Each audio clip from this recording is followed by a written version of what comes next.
News Radio 1029 KARN. My name is Brett Schmidt. This is The Schmidt Show. And in the studio with me, and for those of you watching on Twitter, in the studio with me is my friend, but also a friend of the show and expert on all sorts of stuff, real estate, libertarian politics, and whatnot, is Michael White. And been a guest on the show, a fill-in host on the show a few times. And so, Michael, welcome to the show, first of all. Well, thank you so much. Let's talk a little bit about why I asked you to come, because you mentioned to me, was it Monday? You and I were chatting about something, and you had talked about how dependent the state of Arkansas is on the federal government. And I said, gosh, you need to come on so we can talk about that. It's really eye-opening, yeah, when you really consider. It really is a problem. And so let's talk a little bit about, well, give us the breakdown first. Just kind of give us the basic ideas of why this is a problem and what's happening. You know, we talk a lot about the insolvency of the future of the federal government. I think that nobody with a brain doesn't see that coming, right? I mean, and so I kind of liken it to having to ride to work with a drunk driver. Oh, yeah. Okay, so like you got to earn a paycheck, Brad. You got to pay your bills. So you got to ride every day with this guy. Right. But you know deep down, that's not going to end well. right. Something bad's going to happen. So you're kind of in this bad position. What you should be doing is saying, I really need to find my own ride to work. Right. And that similar conversation we could liken to federal dependence on funding in Arkansas. Right. So essentially, we Arkansans are riding to work every day with a drunk federal government. Yeah. Who literally can probably handcuff us and put us in the trunk if he wants to, and figuratively speaking, and that's kind of really where we are. And when you look at the numbers of it, it becomes very stark reality at that point in time. So break down some of those numbers, because I tried to break it down a little bit in the opening of the show, and those numbers aren't accurate because it's leaving some stuff out. Right. That's right. Yeah. Well, so little caveat. Surprise, surprise. Looking into federal numbers is never an exact science. right. You think it should be because we pay for it, right? But it's not. And there's enough regulation agencies that we should be able to see it somewhere. You know, and hey, they lose a few $1 trillion, man, and they can take it somewhere else. But Pentagon has an audit, a couple of trillion goes missing. Don't have $601 in your Venmo, or we're coming for you. So that's a little caveat on that. So we have these think tanks that kind of get these numbers together, because it really requires a lot of people, economists, resources, without getting too complicated. So the real big ones, right, are Medicare and Medicaid. What we have is healthcare funding from the federal government. Those are the two big ones. Now, there's direct appropriations to the state that are all the time one-time grants for infrastructure. One-time, but they're repetitive. They come every year. They're temporary, like any government program is, which means every year they're going to get them. So when you really look at healthcare, is kind of really where this stands out. Number one, we'll talk about why that's important in a little bit, but. Sarah Huckabee Sanders just put out her projection for the 2025 budget for Arkansas. $6.3 billion, I think, state budget. It's an increase of about 1.9% year over year, projected to have us with a $377 million surplus. And that's if everything goes the way that they think it should go. So that's a pretty good number, right? You're like, hey, that's fiscally responsible. And you go, wait a second, that's really not the whole picture. Right. And so, for instance, a group called nationalpriorities.org about 10 years ago started trying to figure out how much money each state pays in federal taxes. Right. Income taxes, payroll taxes, corporate taxes that are generated in the state, because that can be difficult to determine too. And it's not tax money that's collected by Arkansas and then sent to the government. It is what is collected by the federal government from Arkansans. That's 100%. What we send the federal government. And they kind of come up with a number, and in 2022, they have that number at around $9,239 per Arkansan. Okay. Which is about $27 billion. Now again, some people paid way more than $9,000. Some people paid none. Some people got refunds. But it comes up to about $27 billion.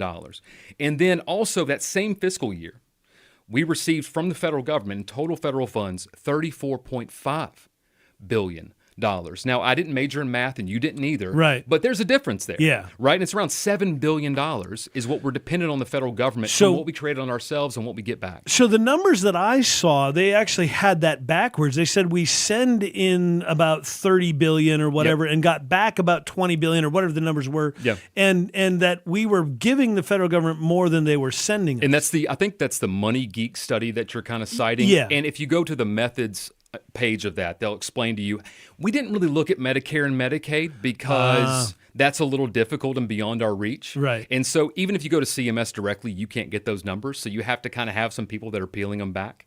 So yeah, that's where this about $15 billion deficit comes from, is Medicaid in 2023, fiscal year 2023. We just got the report from the Department of Health, Arkansas, $9 billion in Medicaid spending. $9 billion. $9 billion. Just in the state of Arkansas. Just in the state of Arkansas. Now the federal government is contracted to pay 72% of that. Okay. So we have a cost associated with it as a state. There is a little bit of a bumper of 5 to 6% depending on the condition or what's going on. $9 billion just in Medicaid. Now, in Medicare spending in 2022, which is the last number I have here, $4.7 billion was Medicare claims paid to providers in Arkansas.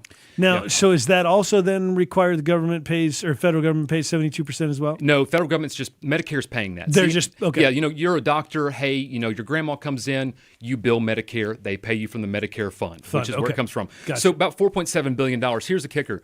We pay about $2 billion a year in Medicare taxes. So about $2.7 billion difference, right? So where's the difference being made up? Well, federal deficits. Yeah. It's why we keep running like $2-3 trillion over. Yeah, so they print the money, and keep things going. You say, hey, this is a good deal, right? This should be great. We're getting more than we give out. Why is that not a great thing? Well, the problem is that when you're dependent on someone for so many essential services as healthcare, they control you. Right. And we kind of learned this a little bit in the CMS vaccine mandate thing. If we remember that, there was an act that prevented state agencies from requiring it. And, Cam Patterson at UAMS had to basically say, look, CMS, Medicare, has said we can't participate in Medicare if we don't mandate this of our healthcare providers. Right. We go out of business tomorrow if we don't take Medicare. Yeah, literally, overnight. And it's the same thing the federal government did with the 55 mile per hour speed limit, or raising the drinking age from 18 to 21. You didn't have to do these things. They weren't required of you, but if you didn't do them, we were not going to give you this money. Yeah. And so all of a sudden you see that you lose a lot of this autonomy that we think we really have. Well, and that's how going back to, was it the late 70s, early 80s, that they did that with the speed limits, right? That's exactly right. You can't, if you don't set your speed limit to 55, according to Ralph Nader, right? Then we won't send you any highway funds. So all 50 states had to kind of fall in line. We can't exist without it. Right. And that was exactly the danger that you're talking about today. So, all right, with that, let's take a quick break, Michael, and we'll continue the discussion in just a few moments. It's News Radio 1029 KARN. My guest is Michael White. He's running for Arkansas State House District 75. We'll continue in a moment on KARN.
1029 KARN. I am your host, Brad Schmidt. Thanks for joining me this afternoon. 501-403-KARN, 501-403-5276. In the studio with me is Michael White. He is running for District 75 for the Arkansas State Legislature in the, I guess it'd be the State House of Representatives. State House of Representatives. And he's running to represent District 75 there, but we're not really talking about your race, at least not yet. Yeah. We'll get to that. But we're talking about this kind of just a conversation that you or I were having about how dependent the state of Arkansas is on federal dollars. Let's talk a little bit about the hospital stuff. Sure. Because that's really the concerning one. That if federal dollars go away, Baptist Health, Everybody. CHI St. Vincent, Arkansas Everybody. Children's, we could be in real serious trouble. You would have. There's probably not a single large, health provider in the country that could probably exist without federal dollars, Medicare and Medicaid participation, but especially places like Arkansas, where we couldn't even self-fund. If we made the decision to say, you know what, we're not going to send any of our money anymore to the federal government, we're going to pay our own way, right. To hell with the IRS, and we're going to do it, whatever, in that sort of thought scenario, we'd still be about a $7 billion shortfall. And I mean, again, when you have 1 in 3 Arkansans on Medicaid, 1 out of 3 people, with an average cost to the taxpayer federally in Arkansas about $7,500 a person, this is significant. Yeah. We have a significant problem. Yeah. So is there, because this is one of the things that, like with all the stuff I was talking about with regulations earlier in the show, I get that a lot of that's kind of a pipe dream. Yeah, and exactly. It's almost a thought experiment. Is it really, is it realistic for the state of Arkansas to kind of wean ourselves off of the federal government? Or I don't think ever, probably fully. I think when you're to be honest, let's say probably never fully, but we can go in the other direction than we've been going. Yeah. Right. And instead of becoming more dependent. And yeah, exactly. And my view has been this, is that in the state house, every year you have basically 2 conversations. You have Democrat representatives saying, hey, how many more people can we put on federal programs? You have Republican representatives saying, hey, how many can we take off federal programs? And there's no one raising their hand saying, why are so many Arkansans dependent on federal programs in the first place? Right. And follow-up question, how do we grow a generation that's less dependent than the ones that we have now? Yeah, that's a really good question. Let's take a kind of an exercise into practicality or theoretical policy. Sure. How do you go about doing that? Obviously, what makes someone independent, Brad? Their income level. Well, yeah. Yeah, clearly that's the answer. Right. And again, you know me, all problems come down to financial problems. I've said this all the time. Right. There's not many things that are a problem that you can't throw enough money at to fix. Right, Yeah, good point. if you have the right person throw money at it, and government's usually not the right person to throw money at it. Yeah. But so that's what it comes down to. So how do we raise an independent generation? Because here's another weird statistic, and it's kind of nebulous, hard to get an exact number on. But of the high school graduates that we'll have this summer, this May, about 60 to 70% of them will, in the next decade, be on some form of federal assistance. 60 to 70%. At some point in the next decade, 60 to 70%. That's kind of the number that I can kind of arrive at and finesse out. Maybe someone like a Dr. Packow, who's running for state treasurer. Oh, yeah. I've talked about him a lot, actually. Yeah, he might be more adept at finding that exact number. But think about that. We talk about being this, the land of the free. Yeah. We're not really. Right. We're the land of the beholden to Big Daddy government for things as essential as our health care. Yeah, and that's problematic. Let's take a quick break, look at the traffic. We'll do that, and we'll continue with my guest, Michael White, next on News Radio 1029 KARN and the KARN app.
501-403-5276.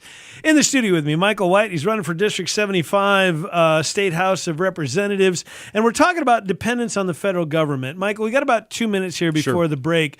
Let's try to kind of put this all in a big bundle and wrap it up. Then we can, after the break, talk a little bit about your campaign. Okay. Fair enough. So the real danger here, Brad, is, you have a kind of common theme in a lot of your shows. And a lot of your callers are aware of this theme, which is this growing level of control. Right. Right. And it's this sort of creeping tyranny that we have, right? Like the caller said, how will they tax us on EVs? Well, it's going to be a mileage tax, right? Which is going to lead to self-reporting, which will lead to limits. How are we going to control how people talk and speak online? We're going to have digital IDs. Central bank digital currencies. How are you going to control the money you make and where you spend it at? So these methods of control are coming in. And I think that sometimes we sit back in state government and say, well, you know what? If that ever gets to that point, to hell with them. We're going to be done with that, right? We'll do our own thing. But when we're beholden to this much money, we can't really say that. So this is really an exercise in independence and in what the future holds for us. We have people who want to control us that are thinking 3, 4, 5 moves ahead. Right. We have state legislatures throughout this country that are thinking barely a move ahead. Right. So we have got to find a way in the next decade to grow a generation that is not so beholden to these people. Yeah, and it's not necessarily about not accepting any federal government, because we send that money in, we deserve to get some of that back. 100%. But it's limiting the amount of control they have over the decisions we make here for ourselves locally. That's right. Yeah. All right. Well, we'll continue with the discussion after the break. It is News Radio 1029 KARN.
Afternoon, it is News Radio 1029 KARN. I'm your host, Brett Schmidt, and in the studio with me is my friend Michael White. A texter asks Michael, not funny, but is Michael White white? I guess. So if you are watching us on Twitter, on the KARN Twitter account, you will see that, yes, Michael actually is white. I got some pretty good rhythm, though. So, so I don't know, man. So Michael is white, and his name is White as well. And we've been talking a little bit about some of the dependence on the federal government. And a texter made this statement that that Arkansas receives on average $2.8 billion more annually back from the government than we pay in federal taxes are a good deal for us. And it is liberal populated blue states that subsidize us here in Arkansas. And I've said that's not actually true. It's actually more than that. Yeah, it's a little bit more than that. Yeah, but it's not a good thing for us because it does put us at the mercy of the federal government. And if they decide to tell us what to do, we don't have a choice. And again, you can see this coming because they're framing everything in a healthcare conversation. Right. Guns are a health epidemic. Climate change is a health epidemic. And so when the CMS vaccine mandate was allowed to stand and pass the Supreme Court standards, Supreme Court, testing, that to me signaled that this would be more of a thing. Right. And it's no coincidence that more of that rhetoric from central planners begin to come up. And so, again, on the course we're at, 5 to 10 years, 4 years, I don't know when, I would not be surprised to see the Health and Human Services Secretary declare gun violence an epidemic and say, you know what, look, Arkansas, you don't have to ban semi-automatic sporting rifles. You don't have to ban high-capacity magazines. You don't have to require a registry or universal background checks. But if you don't, your healthcare facilities can't participate in Medicare. Well, and even taking it to another step further, right? Even if it's not as extreme as gun control, but just obesity. Yeah, right. The obesity, and if you don't sign up for, a keto friendly, pre-packaged delivery meal service, then we're not sending you any Medicare money. And people go, well, they would never do that. But as I've said how many times on this show, they have done that. Never say that about government. They have done it. Anyone that says that knows nothing of history. Right. Yeah. They probably are doing it, and they're very likely to continue doing it. Right. So there are some very real, and we saw the federal government do that exact thing, like I said, back in the 80s with the speed limits. That was really the first time they kind of did that. They held the purse strings over the states. Yep. They said if you don't change your speed limit to 55, then we don't give you any money. That's right. And then the drinking age became 18. And they tied the drinking age to what? Roads. To driving, to safety. So they changed a decision that should be the citizens and the state, and they basically made it a federal decision and tied it to something that it really wasn't. Right? And so, they've gotten this down. There is precedent for the federal government doing Unfortunately, there are 3 very strong ones. Doing exactly that. So, Michael, let's talk a little bit about your campaign. Okay, let's step away from this particular issue. You are running in District 75. That's right. For the Arkansas State House of Representatives. You have one challenger on kind of I don't know if I would say the opposite side of the issue, but certainly some very significant disagreements with your positions on things. So let's talk just a little bit about the campaign in general. Where do you stand on kind of the I won't make a specific one, but just kind of the general issues. What's your view of governance and the role of government in I kind of, everything in the falls, State House? Everything falls to me on the fact that government's supposed to work for us. We're not supposed to work for it. Okay. That we own ourselves and that we gave rise to the government. The government didn't give rise to us. And so every one of my political philosophies or my ideas come from that basic concept, right? And so out of that, you get fiscal conservancy, you get responsibility with the taxpayer money, you get to try to limit regulation and interference in people's lives. Of course, I'm very pro-gun. I just received an endorsement from Gun Owners of Arkansas. Yep. So I'm probably the strongest 2A candidate. Well, I am the strongest 2A candidate on that ballot, at least because it's just me and my competition. And so again, I call it kind of Jeffersonian sort of politics. Okay.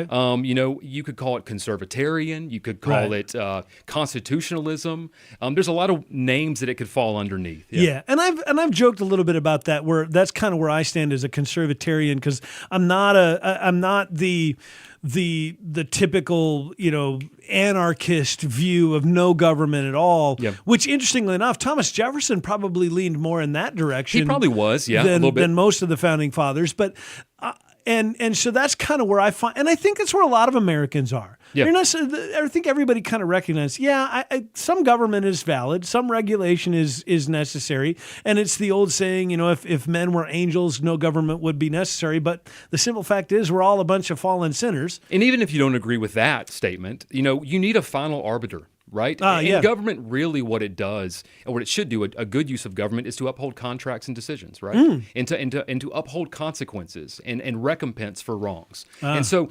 valid, void of a government, you'd have to have some other entity do that, which kind of becomes a de facto government. Right. So that's really a good use of government, right? Is that idea that if I harm you, Brad, whether physically or monetarily through fraud or deceit, you should have some recompense against me because I have wronged you. Yeah. And I like that. So let's talk a little bit about some of the taxation stuff, because the typical libertarian view, all taxation is theft. And I had a very long conversation about this yesterday, about voluntary tax systems and some of those sorts of things. How do we move in that direction? Maybe move away from the more involuntary tax, where if you don't pay your property tax, men with guns will come out and take your property, to a more voluntary, yet valid approach to funding a revenue government. neutral approach, maybe is the word.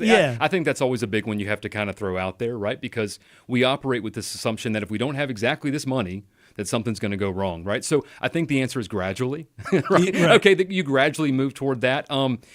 The issue is that in any state house, any legislature, even the founding fathers, you had this kind of chorus of different voices. I don't think it's healthy for anybody to have a singular voice. If the founding of this republic just was Jeffersonian and there wasn't a Madison and a Hamilton to sort of balance them out with some stuff, maybe we wouldn't be where we are today. Maybe we'd be worse, maybe better. I don't know. But so, if you have a voice like me in the legislature, I'm looking for ways to try to fund things that don't require force. So again, specifically, for instance, property taxes, in perpetuity property taxes. Right. Let's just start with a basic philosophical truth. If you do not own your property, you are a renter. Right. And who are you a renter from? The government. Yeah. So let's be honest with it and at least say that's what's happening. Right. If we can admit that's what's happening, then okay, how do we fix it? Right. Right? Well, maybe we don't get rid of them forever, but maybe you pay them for 10 years. Maybe you pay it up front through a transactional tax. Maybe, again, commercial property pays a different rate than this. There's a number of ways that we can figure this out. We got really, really smart people in this state financially that I think can get it done, especially Dr. Michael Packow, who's running for treasurer. who have, again, I've mentioned several times, and actually looking forward to having him on to talk about some of these very issues. So, Michael, there's more to get to, but we're running up against a break here. So let's take one more look at the traffic, and we'll continue with this discussion in just a few moments. My guest is Michael White. He's running for House of Representatives District 75 in the state of Arkansas.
1029 KARN. My name is Brett Schmidt. This is The Schmidt Show.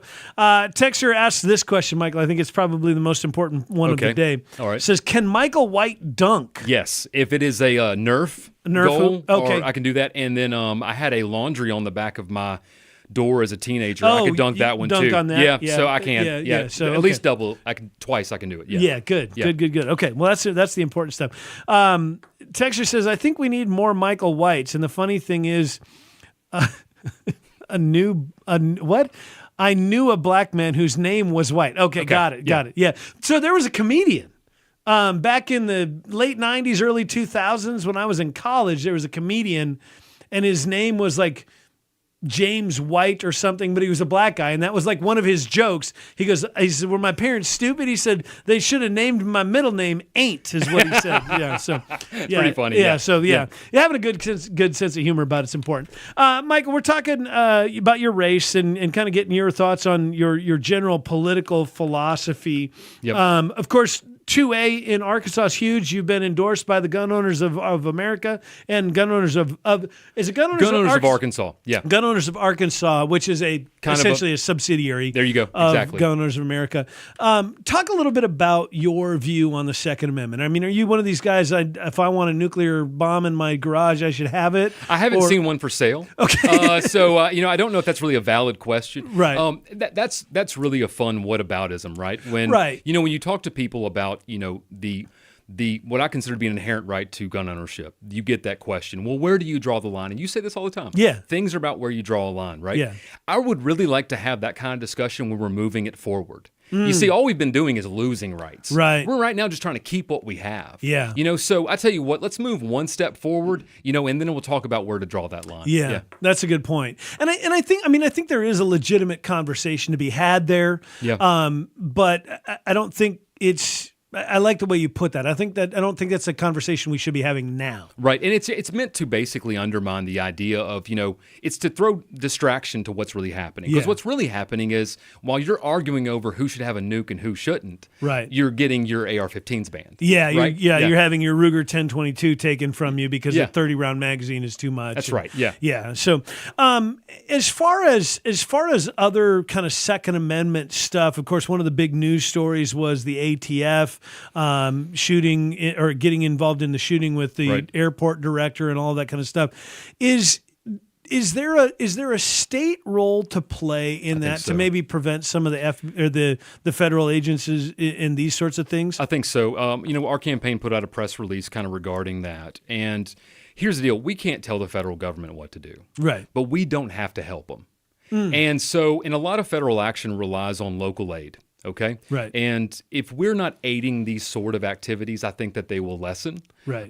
Because the truth is, no matter kind of how you look at this, there's a lot of these that don't have to be no knock. And as you know, some knocks are just the same as no knock. Yeah. There's a knock, then there's the door gets kicked in.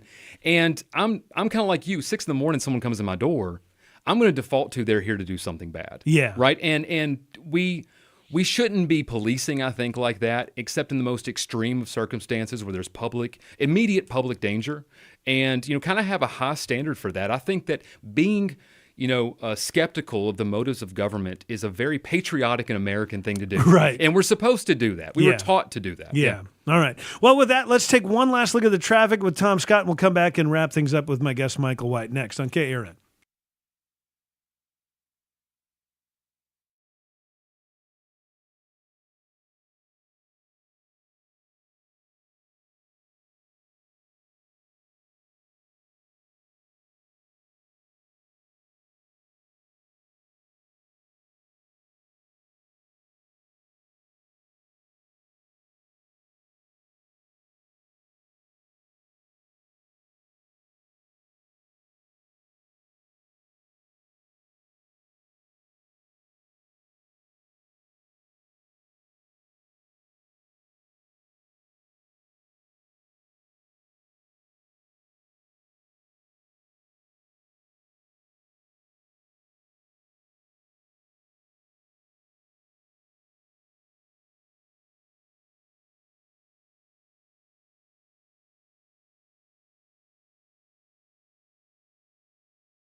News Radio 1029 KARN. My name is Brett Schmidt. This is the Schmidt Show. In the studio with me for the last hour now has been Michael White. Michael White is running for District 75 here in West Little Rock, and you've been a fill-in guest for me a couple of times, and you are running as a libertarian. That's correct. And yes. that is partly because, I shouldn't say partly because, but one of the things that makes this race unique is that there's no Republican. That's right. Yeah. And so as we got about 60 seconds or so, kind of give us the 60-second stump speech. I'm Michael White, and I approve this message to kind of wrap up the show. Yeah, absolutely. Of course, my name is Michael White. You've heard it about 1,000 times during this broadcast. I'm running for State House Representative 75, which is West Little Rock.